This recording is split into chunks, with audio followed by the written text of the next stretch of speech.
Well, in just a few minutes. Okay, yeah. It seems that we'll have to create a new norm.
there are not many people, I guess. I guess we'll have to get used again to come at live conferences and so on. It's a real pleasure to introduce John Hogstrom from Mid-Sweden University. It looks very strange of a Mid-Sweden University, but there is.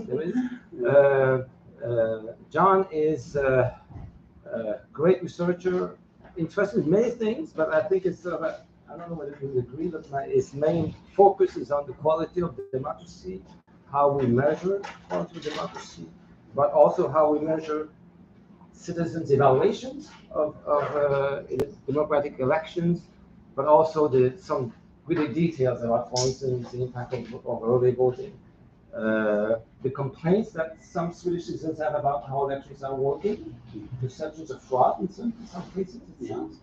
So, a broad range of interests, but all related to the quality of electoral democracy. Work with him on the project. He's a great researcher, always keen to be sure about everything, wanting to check all the details of our results, whether they're really old and so on. So I'm really very pleased to introduce him, and I'm sure we'll have a great presentation. Thank you, Andre. Okay, thank you for the opportunity to come here and present. Really appreciate it. As Andre said, I'm working at a small university in Sweden, with Sweden universities, like quite up in the north, in a small city, Östersund. So everyone like asking me, okay, are you from Gothenburg or Uppsala or Stockholm? They know that these universities, but not where I'm working. But that's understandable. I will present the paper that I'm working on now, or it's like more a project. It will be more than a paper, I think. Conceptualization of evaluations measures of political support with a focus on citizens' evaluations of the electoral process. Quite long title. So my main message here, though, that's to, like, I argue that we need to conceptualize different measures that are used in comparative politics. And we need like more specific measures. Their citizens evaluate different parts of the political system, such as electoral process. Of course, this electoral process that consists of several parts, for instance, the election campaign, vote choices, party offer, the conventions of votes into seats, the election results, and complaints about the election, for taking a few examples. And we suggest that different parts of the electoral process should be evaluated separately rather than together using one measure. So the major goal is to develop a framework for analyzing citizen satisfaction with different parts of the electoral process. And we argue that public opinion projects should include more indicators of citizens' evaluation of political support, such as different elements of the electoral process. So that's like the main messages with this paper. I should also say that it's not like a typical research paper. It's not like much empirical stuff in this paper. It's like more like a state of the field paper.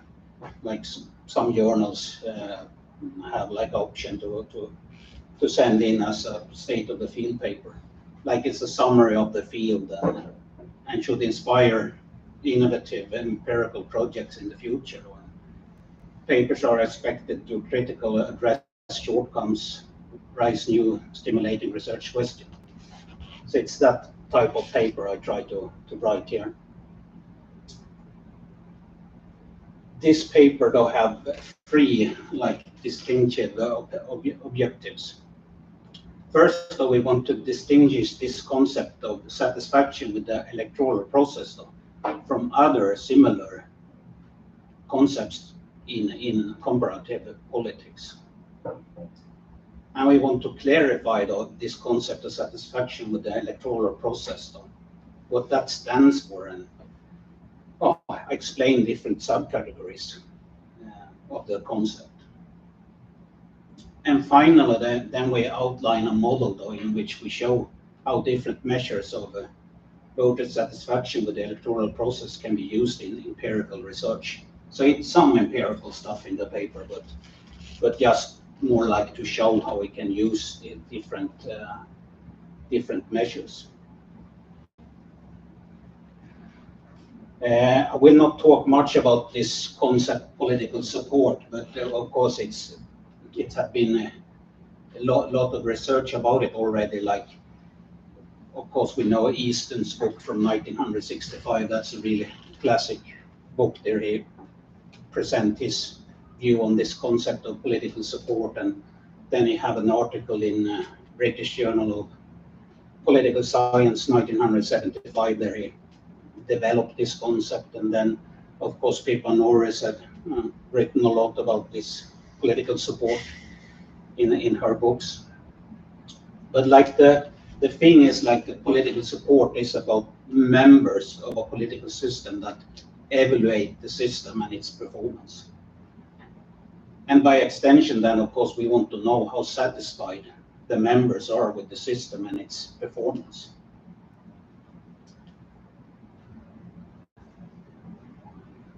So this evaluation of political performance, I just mentioned a few classic works. Of course, we have Pavel's book from 82, Contemporary Democracies.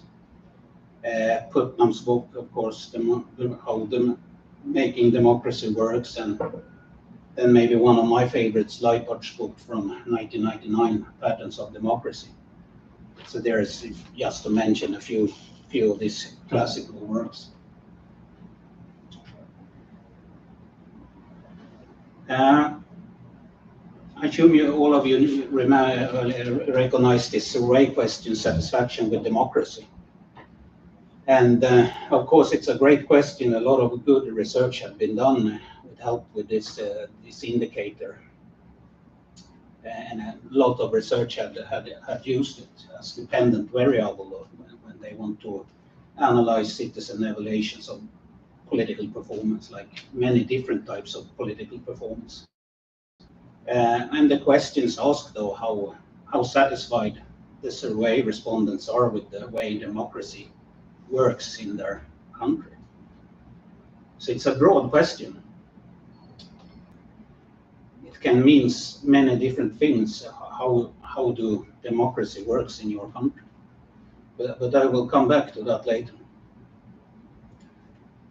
As I said, scholars had applied a range of predictors to examine if these affect the level of satisfaction with democracy.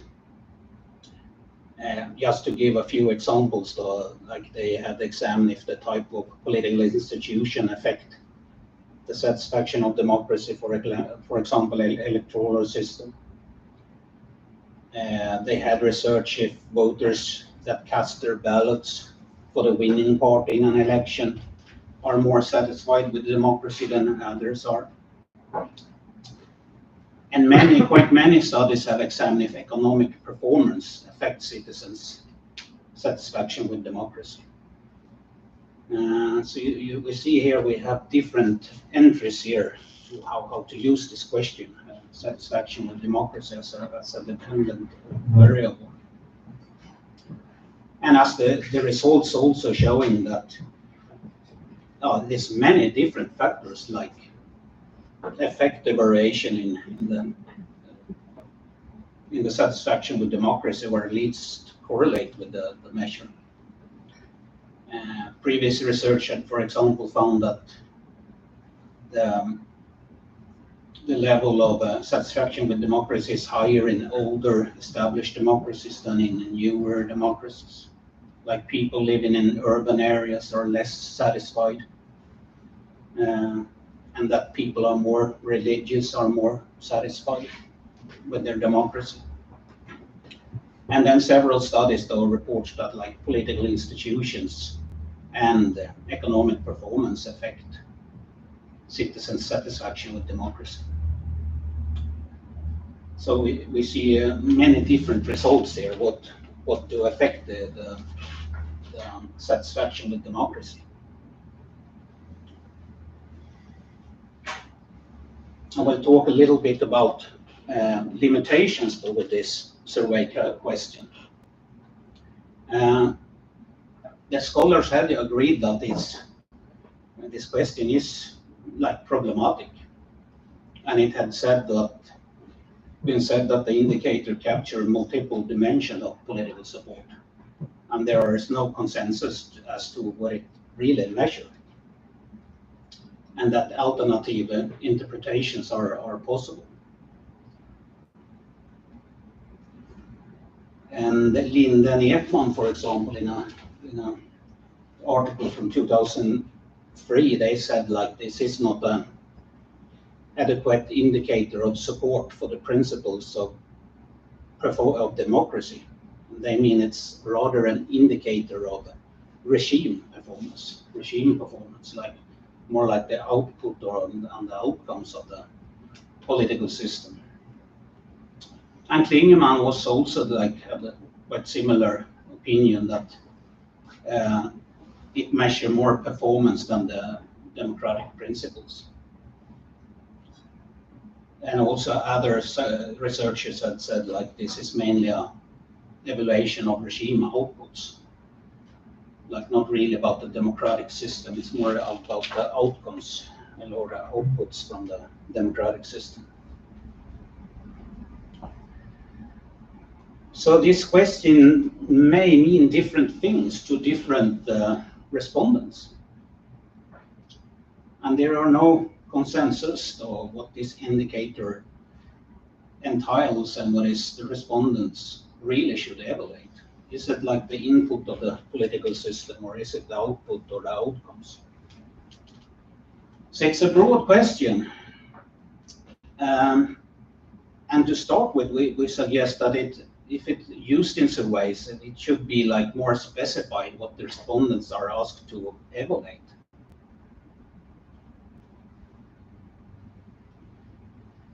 So it must be clear if the respondents should evaluate democracy like function in practice, or is it the performance of the in terms of economic performance, like policy outputs and outcomes, it's measured. They should evaluate. So we argue that researchers and others should use more specific indicators when they analyze citizens' evaluation of specific parts of the political system.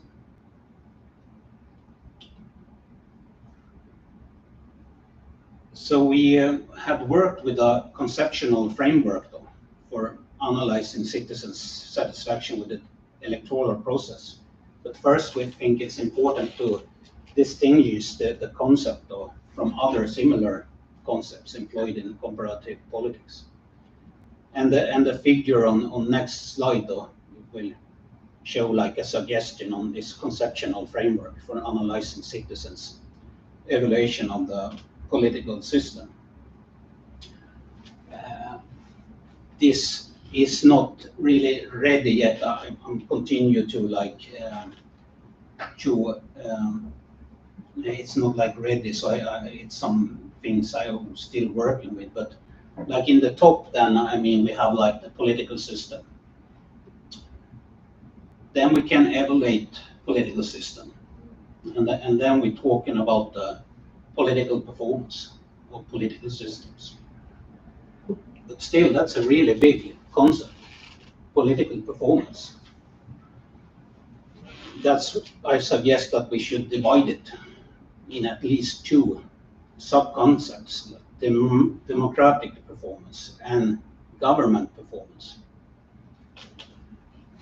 And to start with the government performance, that's also big concept. So we have to divide that too. So there I suggest we have this government effectiveness. Like that's more like outputs and outcomes from the political system. We have also one more level here, down here. Here we have like followed almost suggestion by Roller, a book from 2005, how you divide this government effectiveness in different categories, like it's about foreign politics, it's about domestic security, policy, economic policy, social policy, and environmental policy. Then on the other hand, like the quality of government, I don't know if you know, but in Sweden, this is like a big research topic, like the University of Gothenburg, and Bo Rothstein and Søren Holmberg, they had at least work a lot with this quality of government. And they mean like main part of it is like impartiality of institutions. But it's also like about bureaucratic quality. Like administrative quality of the regime. But in this paper, we're not so interested about these things, but we want just to clarify how we see it. Then about democratic performance, then that's also divided in two different categories. And here we follow like the suggestion of R.N. Leipard and others. Like we don't think like level of democracy and the quality of democracy is the same thing. So that's why we distinguish them. Like level of democracy, of course, that's political rights, it's civil rights, and there we have good indicators. We have like Polity4, we have Freedom House, we have this VDM data from Gothenburg University. So there we have a lot of indicators, how countries perform in political rights and civil rights. Then we have this quality of democracy. And that's about like how the democratic system working, like in political participation, have it like high voter turnout? Is it an effective political competition between the parties? Are there political equality in the political system? And here, then I will add this, also this sub-concept, evaluation of democratic system. There are people evaluate the democratic system. So this figure is not, but I mean, then we will be here, like it's under quality of democracy. And then I have planned it will be one more line, like one more level under here. And then we have this evaluation of the electoral process in different categories. I understand it's a lot of different categories here, but I think it's necessary to do some kind of conceptualization and what is what in this comparative politics. And can we measure everything of this, like with this satisfaction with democracy? Can we really do that, or should we use other indicators as well? I don't say this is absolutely not perfect, but I think it's a start at least. But I assume it will take some time to come down to more precisely like measures. However, then we start to come to this like electoral process that we are especially interested in. So here we want to know how satisfied people are with the electoral process. And of course, we can ask them to evaluate the electoral process. And here we argue that we need a battery of indicators. We don't just need one indicator, we need several. And here, to like categorization of this electoral process, we follow a suggestion by E.L. Cleet and Svensson from 1997. And they divide the electoral process in like 3 elements: before the election, during the election, and after the election. So we ending up with one more model, but quite much simpler than the first one. So we mean this electoral process that consists of like three sub-concepts: before election, during the election, and after the election.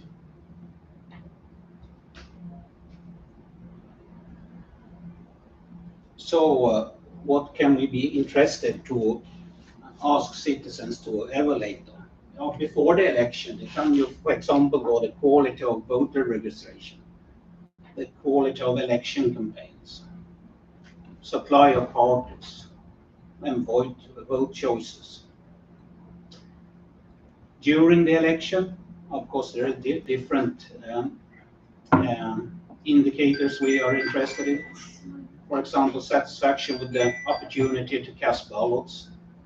Is it possible to vote early? Is it possible to vote postal voting? Is that possible? Or is it possible to voting by proxy, for example? We can ask them if there are any accessibility problem with the polling stations, if there are lack of polling materials, such as lack of ballot papers, and problem with the ballot security during voting, and stuff like that during the election. So of course, here is a lot of things we can evaluate, or people can evaluate, and we think that's really interesting. And after the election, of course, we have much to evaluate there also. We can ask the respondents if they are satisfied with the way votes are converted into seats, like is it proportional or disproportional converted. We can ask about the election results, the selected representatives, the composition of government, and the possibilities to make a complaint about the election. That's like example of things we can ask citizens after they had after the election.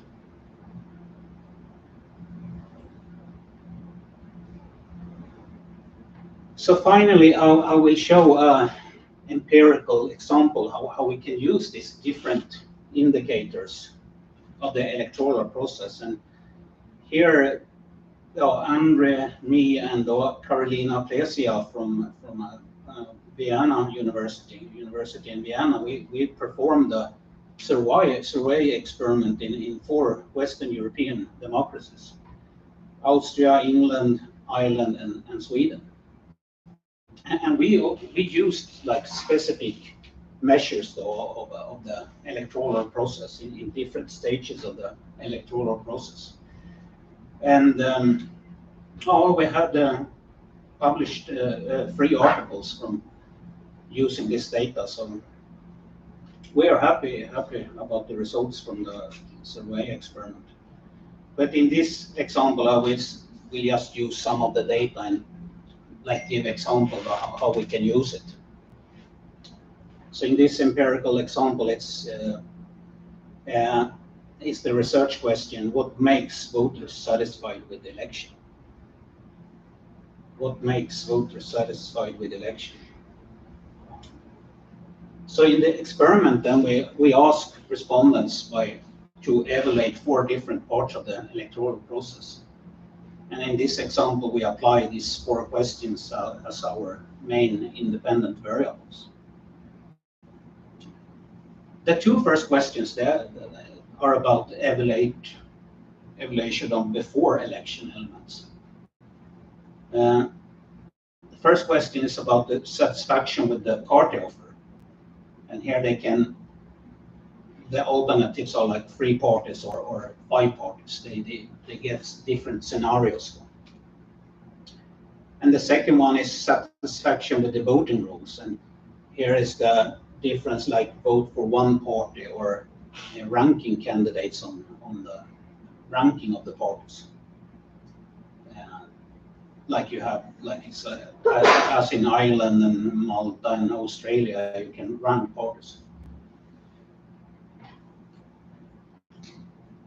And the 2 final questions, that's about the evaluation of after elections elements. And the first one, or the third one, that's about satisfaction with the way votes are converted into seats, like if it's a proportional or disproportional converted. and satisfaction with the election results in terms of the vote share of for the supported party. And at the end of the experiment, then the respondents were asked for an overall evaluation of the electoral process in terms of how satisfied they would be with these electoral rules being applied for election in their country. And here we have the results done. We also add some controls here, like gender, education, age, and left-right position. And then the dependent variables is satisfaction with elections. And here we see the results then, like the biggest effect, that's the election results also for the chosen party. That's the most important variable here for people feel satisfied with the election. We see also like proportionality is really important for voters. They seems to have a big impact if the election results are proportional instead for disproportional. Then the party offer on the ballot, 3 or 5 parties, that's also have an effect. They seems to prefer to have more parties to choose between. But then the fourth variable is vote choice, like if you can rank parties on the ballot paper, that have no effect. So that's interesting. So what's make voters satisfied with election then? Oh, this example shows that this after election measures of the electoral process that they outperform the before election measures of the electoral process. So here just to show an example how we can use different measures of the electoral process. Okay, to conclude then, we argue that public opinion project should include more indicators of citizens' political support, such as different elements of the electoral process. Of course, we understand like the space for such questions are limited, but like a first step could be to include special sections in some ways that ask questions about the electoral process.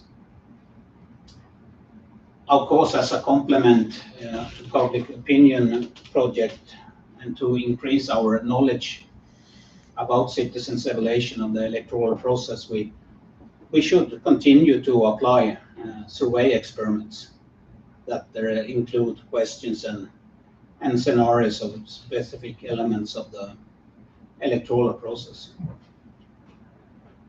So that's how we conclude then. And the main message is like we can't use this satisfaction with democracy measure to measure like everything in the electoral process or in the evaluation of the political system.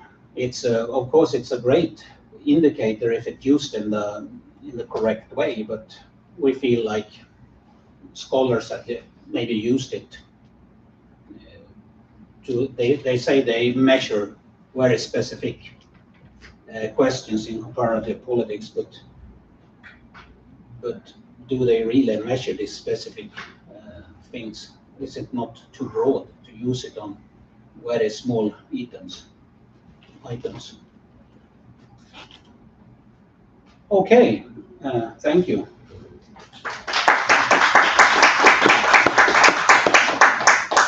Thank you so much. Questions, comments, reactions?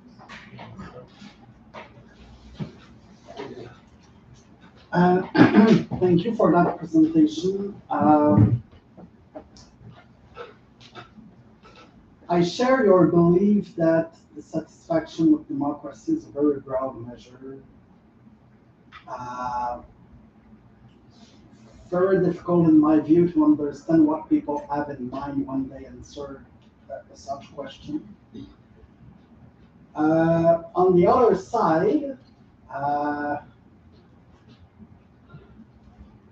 because I assume that most citizens don't spend a lot of time to think about the electoral process, to what extent, let's say in a survey, it's realistic to ask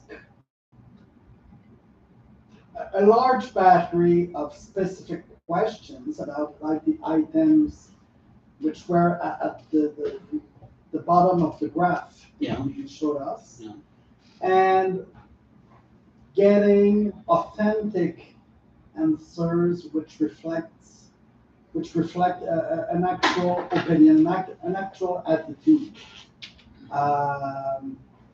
So do we have some study or some evidence, maybe through a survey or through focus groups, things like that, regarding what can be measured?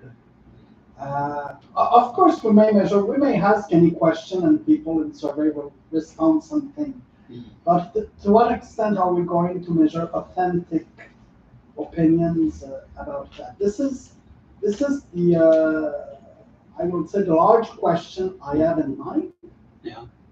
And more specifically, there are two issues related to the electoral systems which in Canada have been debated in the public space over the past few years, and I don't believe they are on the graph.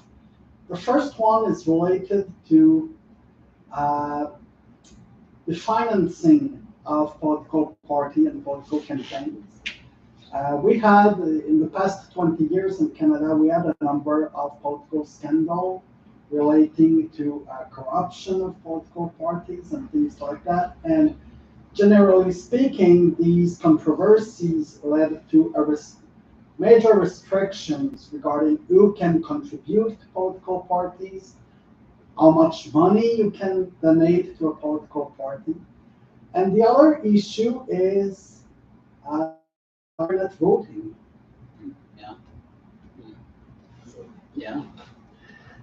Yeah, absolutely. I agree with you. It's hard to say how much can we ask them to evaluate and how specific questions. Absolutely, and there is a problem, of course. But on the other way, I mean, like Andre and me and Carolina, we did this project in 4 countries. Say if we had survey data over like 20, 25 countries, so much more we should know. And I can give you another example. Now we have just had election in Sweden, and now me and one of my friends had sent out a survey to all poll workers in Sweden, for we know to ask them how do you feel the election was from your point of view? Was it like long queues? Was it like any violence there, or illegal propaganda, or a problem with the security of voting or stuff like that? And so far we have almost 3,000 answers, so that I assume it's adding up.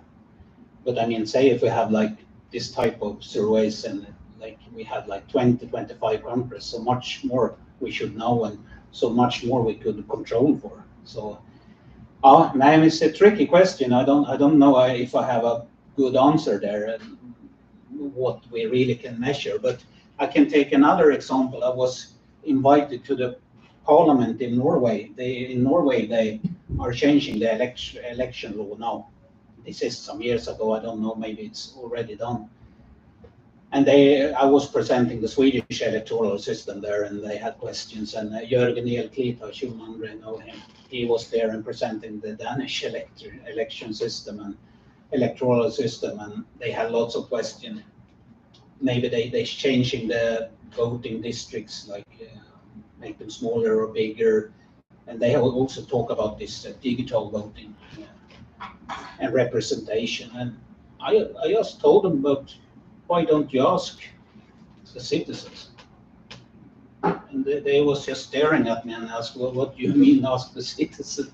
I mean, I say like a compliment, like do some big surveys here before you take any decision and consider them before you take any decision here, how you change the electoral districts and then the other things like disproportional and stuff like that.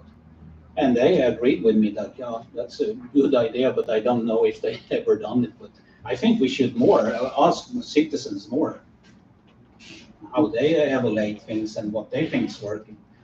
But I understand your question, like how interested are they to evaluate things like this? And can we trust them the results? If they're not interested, they're just filling in the survey, but that problem we have maybe other times also. Yeah, hi, thank you.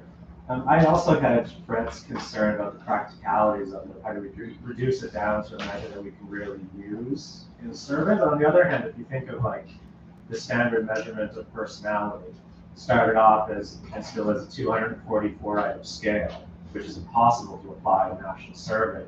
Through different studies, they've reduced down to a 10-item inventory that seems reasonably well at capturing aspects of big five models of personality, but you lose out the nuance on certain sub-factors. So on one hand, on a theoretical lens, like there's a trade-off. Maybe we can't measure it at the lowest level you want there, but maybe there is still an approach we can get a new measure. If we are to get a new measure like this, I wonder kind of theoretically what are some sources of like measurement invariance, so showing that the measure itself functions differently for different people. And I wonder, is that even the intent to develop a measure that travels, or is it something that would be context specific? Because one factor I could think of would be people's socialization into different regimes, for instance, is going to be obviously very different electoral systems. But there's also something imbued with this is how do you disentangle people's partisan preferences? Is my satisfaction with the electoral process really just did my party win? And even if I'm particularly politically sophisticated, if I know that the process worked perfectly, am I still dissatisfied? Is that it's a dissatisfaction with the process, but it's not kind of what the actual objective aspect is, but it's the subjective elements. Can we ever disentangle that? Oh, thank you for the question. It's really interesting here. Here, maybe we can use more like fictional settings, not just only in experiments. Maybe we can use them in surveys also, or just the thinking, or will it be too much then for the respondents? But that should be really interesting. Yeah. Fictional setting in surveys. But really interesting question. Thanks.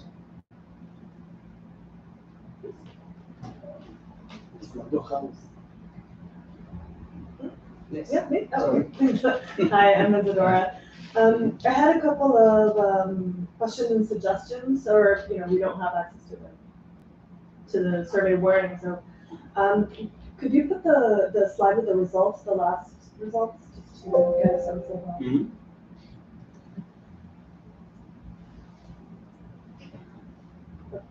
There, yeah. Yeah, that's the chosen party one. Okay, so I wonder if people have said lack of satisfaction in this before also comes to the issue of whether they can influence the next election, right? Like the question about people's evaluation, I think is also tied to their efficacy, right? Their sense of efficacy, whether the dissatisfaction now means dissatisfaction always, is this, if the rules are always the same, we would expect certain people to always be dissatisfied because they think normatively a rule is bad, even if it's followed, right? So there's two aspects of that, right? Whether people think a particular rule is good, and it's bad that it wasn't followed, or the rule is bad, and whether it's followed or not is irrelevant. And then, therefore, if it's democratic or what we're seeing now, these anti-democratic impulses to change the rules so that minority rule is easier. I think it's kind of like it would be an interesting direction to take this. What do people do with these feelings of dissatisfaction afterwards? That's interesting. And the other element that I think could be added to the concept of what satisfaction with democracy is people's relation to the media, because some of these measures have to do with experience, like did you experience a long line, right? But others have to do with knowledge, which we wouldn't, most people do not have a perfect idea of what the electoral rules are, what the campaign laws are, is donating above X, corrupt or not. This information is filtered through the media.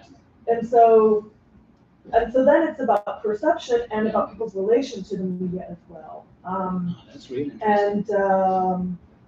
And lastly, just a methodological issue of the people who answered surveys, probably also the people who think they have a political opinion and go express it at the polls, and so they also express it in the surveys. So I wonder if there's a more kind of like another way to randomly distribute the survey to people who would not usually either express clear, to encourage people who don't have clear political opinions to also express their ambiguity, their lack of knowledge, etc. Right? Thank you for the suggestions. It's really interesting about like the media and stuff like that. On the first issue, I think that was interesting when we run the experiments. Like we asked them to vote like 3 times, and then of course they have different settings though. So then you compare as an experiment. In the experiment we run, Andre and me and Carolina. So they voted like 3 times, and then we could also see how they differentiate their answers depending on the settings. So it was quite interesting to see. Instead we just let them vote 1 time. But that's absolutely, thank you for the suggestions. I will take that with me. Very interesting. Thanks. Thank you very much for the presentation. I had a very similar question to the one asked by Isadora. I was just really wondering what's the role of the information in this kind of process. So I think, especially with the media becoming politicized or just being part of the political debate, I think it should be in a way accounted by your model. And my second point is about. So you're really focusing here on the general public. I was wondering to what extent do you think that this would apply for partisans, especially party activists, and also political elites. To what extent we can just bring this to different kind of levels, especially because I connect a lot of this kind of literature to polarization, effective polarization, and what is happening in that kind of sphere, and the whole debate about who's writing, who's following, who's leading the mass public, the activists, or the voters. Oh, thank you for the questions, suggestions. Yeah, it's really interesting about this media, and of course that's also like, of course, important for the quality of democracy. So you give me ideas here, like we should evaluate that also, and that. I don't know if that's also like included in this like evaluation of democratic system, I assume, but maybe we have to have one more sub-concept there, for example, media and how the media works in the democratic system and stuff like that. So, and they're really interesting. Then the second question, of course, we can ask them how political interest there are and stuff like that, but we had like a similar question. I think, how interested are you in politics and stuff like that, but maybe you don't catch the things you mentioned there, but and open for suggestions if you have ideas how how to measure things like that. It is interesting, absolutely. Thanks. I had a kind of clarifying question. In this figure, are the items on the bottom intended to reflect different components of satisfaction with democracy, so different dimensions in a certain sense? Or are they themselves causes of satisfaction? Not there, sorry, in the previous figure. Okay, sorry, you mean The flow chart. The flow chart. oh, this Because a one. lot of these things on the bottom are also causes of satisfaction. And so if they were going to be used as part of putting together a measure, the concern would be that it's almost weighting the scales in favor of different, if the ultimate goal is to test why people are satisfied, then there actually maybe should be a way of separating that out from the measure itself. So I just wondering if you could clarify how you see those items. That's interesting, absolutely. You mean like they can affect each other well, in different directions? Yeah, I totally agree. I assume there are lots of effects here, but like the main thing with this figure is like just to like divide it up in different categories here, so we not lump it up in one big category. But then maybe next step is like, and of course that can be ideas for papers or in the future, like how these different parts affect each other and how they affect going.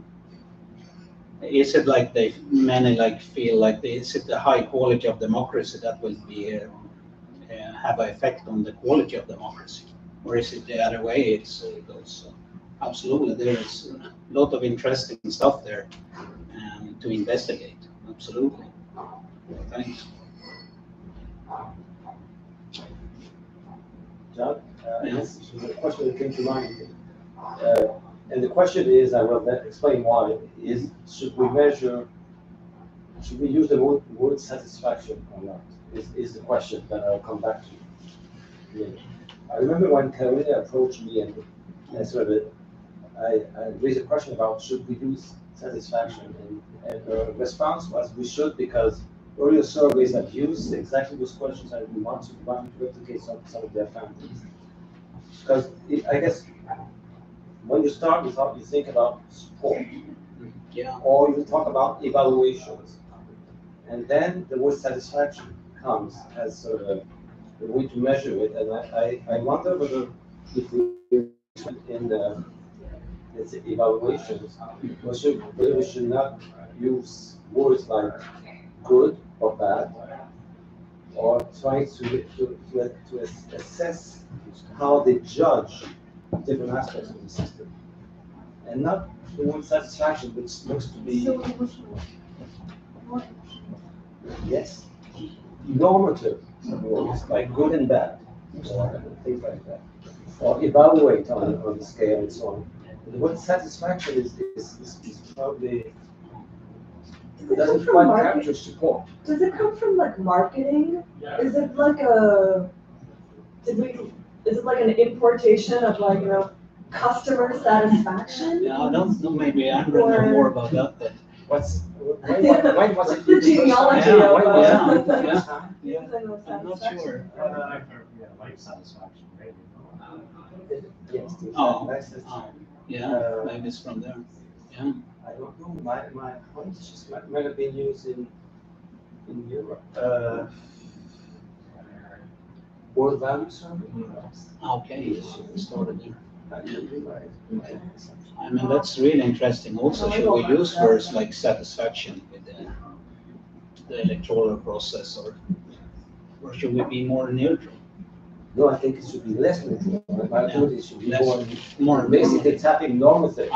Using words like good and bad. Okay. Yeah. Yeah.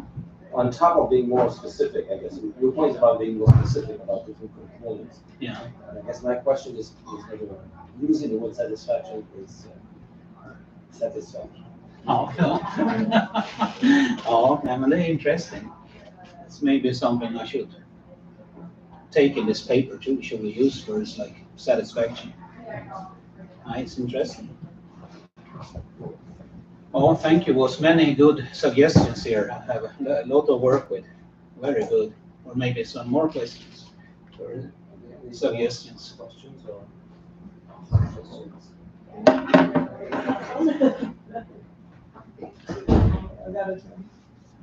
So thanks a lot, and I think we have a small gift for you, John.